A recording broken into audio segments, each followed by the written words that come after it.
আমাদের ঘরের ভিতরে পানি ঢুকে গেছে, খাটের উপরে বসে থাকতো, বাচ্চা কাচ্চা হলো, বিভিন্ন টেনশন আছে বুঝছেন নি। এমনকি বিভিন্ন রোগ দেখা দিই, জ্বর টর সর্দি কাশি বিভিন্ন সমস্যায় ভুগতেছি আমরা।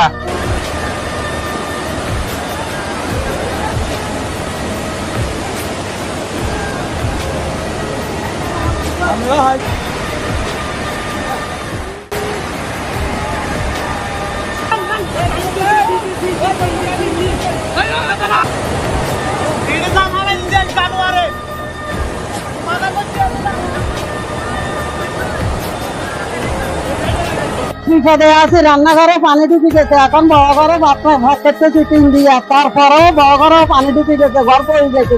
বিদ্যুৎ নাই, আমাদের বিদ্যুতের অভাবে অনেক কষ্ট করতেছি।